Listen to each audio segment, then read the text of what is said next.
Everyone, இன்னைக்கு நம்ம நியூவான ஒரு டாபிக் அயனைசேஷன் எனர்ஜி. இதில் வச்சு நீங்கள் வந்து 2-3 கான்செப்ட் நம்மளால் கிளியர் பண்ண முடியும்.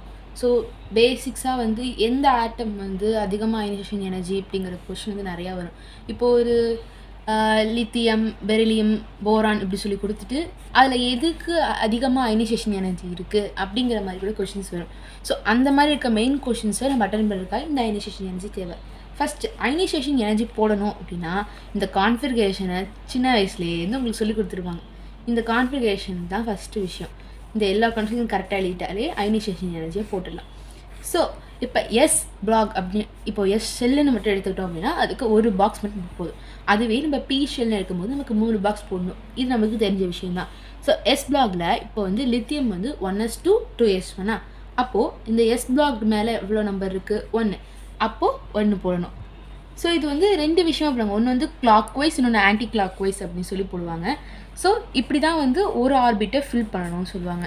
இப்போது வந்து இதில் நமக்கு 2 விதமாக கிடைக்கும். ஒன்று வந்து அன்ஸ்டேபிள் அப்படின்னு இருக்கும், இன்னொன்று வந்து ஹாஃப்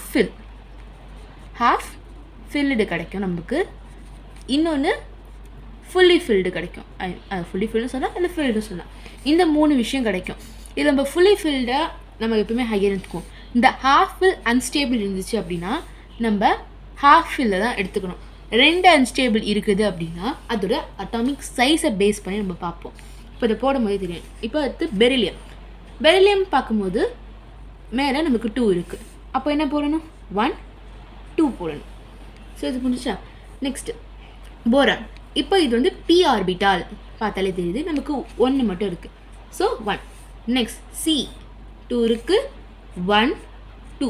இந்த பிளாக் தான் போடணும், இதில் போடக்கூடாது. இந்த ஒரு ரோ முடிச்சதுக்கப்புறம் தான் நெக்ஸ்ட்டு ஆன்டி கிளாக் வைஸில் இது வரணும். நெக்ஸ்ட்டு P3 1 2 3 4 இருக்கா? 1 2 3 4 அண்ட் 2P5 1 2 3 4 5 2P6 1 2 3 4 5 6. ஸோ இந்த மாதிரி நீங்கள் நார்மலாக எவ்வளோ உங்களுக்கு மேலே இருக்கிற நம்பரை வச்சு போடுறது. இது ஃபஸ்ட்டு அயனைசேஷன் எனர்ஜின்னு நமக்கு சொல்லுவாங்க. இதுவே செகண்ட் அயனைசேஷன் எனர்ஜின்னு ஒன்று சொல்லுவாங்க. இப்போ நம்ம கொஷினில் எப்படி கேட்பாங்க அப்படின்னா, உங்களுக்கு இப்போது லித்தியம் டு கார்பன் அப்படி கொடுத்துட்டு எதுக்கு ஃபஸ்ட் அயனைசேஷனோட ஆர்டர் கேட்பாங்க. அந்த மாதிரி கேட்பாங்க. சில நேரத்தில் செகண்ட் அயனைசேஷன் எனர்ஜி ஆர்டர் கேட்பாங்க. இதை எப்படி ஃபஸ்ட்டு நம்ம ஆர்டராக எழுதுன்னு பார்ப்போம்.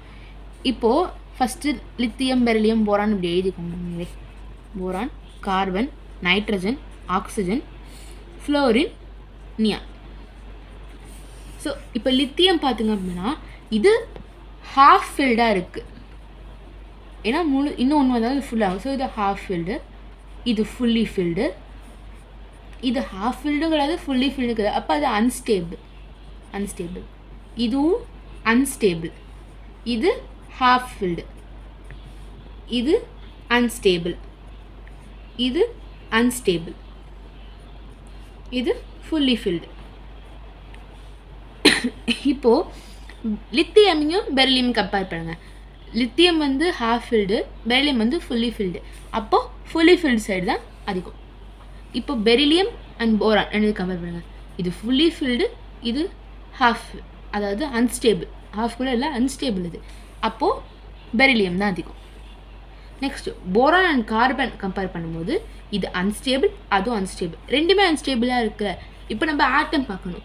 இப்போது அயனைசேஷன் எனர்ஜின்னு பார்க்கும்போது லெஃப்ட் டு ரைட் வந்து இன்க்ரீஸ் ஆகும். ஸோ இப்படி தானே வரும். லித்தியம், பெரிலியம், போரான், கார்பன் அப்படி தானே வரும். அப்போ இந்த சைடாக போகும்போது இப்படியே போகும்போது அது இன்க்ரீஸ் ஆகும். அப்போது போரானுக்கு அடுத்தது தான் கார்பன் வருது. அப்போ கார்பன் தான் அதிகம். Next carbon and nitrogen half field. அப்போ நைட்ரஜன் தான் அதிகம். இப்போ வந்து நைட்ரஜன் அண்ட் ஆக்சிஜன் கம்பேர் பண்ணுவோம். இது வந்து ஹாஃப் ஃபில்டு, இது அன்ஸ்டேபிள். அப்போ ஹாஃப் ஃபில்டு தான் அதிகம். ஆக்சிஜன் அண்ட் ஃப்ளோரின் ரெண்டுமே அன்ஸ்டேபிளா? அப்போ ஃப்ளோரின் தான் அதிகம், தெரியுமா? Next neon. ஸோ இப்படி தான் அயனைசேஷன் எனர்ஜி எழுதணும். செகண்ட் அயனைசேஷன் எனர்ஜிக்கு ஒன்றுமே இல்லை, சிம்பிளாக இதே மாதிரி தான். என்ன பண்ணணும்னா ஒரு எலக்ட்ரானை மட்டும் இதுலேருந்து மைனஸ் பண்ணிக்கணும். இப்போ வந்து உங்களுக்கு 2s1 இருக்கா, அப்போ இதுலேருந்து ஒன்று எடுத்துட்டா நமக்கு 0 ஆகிடும். அப்போ பக்கத்தில் உள்ளதை பார்க்கணும். அப்போ நம்ம என்ன பண்ணுவோம், இப்போ வந்து ஆல்ரெடி 1 போயிடுமா, அப்போ நம்ம 2 போடுவோம், இதோட கான்ஃபிகரேஷன் வந்துடுவோம். அப்போ இது ஃபுல்ஃபில்ட் ஆகும். இப்போ இதுலேருந்து ஒன்று ரிமூவ் பண்ணிட்டோமா, அப்போ 1 வரும். இது இப்போ வந்து ஹாஃப் ஃபில்ட் ஆகிடும். அப்போ வந்து லித்தியம் இஸ் கிரேட்டர் தென் பெரிலியம்னு ஆயிடும். ஸோ இங்கேருந்து ஒன்று எடுத்துட்டோன்னா 0 ஆகிடுமா, அப்போ இங்கே 2, இது வந்து ஹாஃப் ஃபில்டு, இது நம்மளுக்கு ஹாஃப் ஃபில்டாக இருக்குது. அப்போ நம்ம வந்து என்ன பண்ணுவோம், ஆட்டம்ஸை பார்ப்போம்.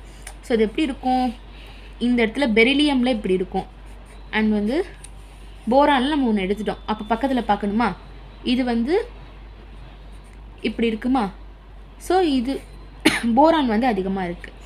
அப்போது போரான் கிட்ட நம்ம அதிகம்னு போடுவோம்.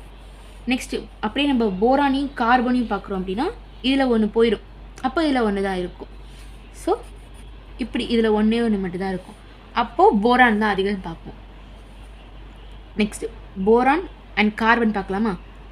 ஸோ இதுலேருந்து ஒன்று போயிடுச்சு, ஸோ ஒன்று போயிட்டா ஒன்று தான் இருக்கும், ரெண்டுமே சேம், அப்போது கார்பன். ஸோ இந்த மாதிரி தான் இதோட ஆர்டர் வரணும்.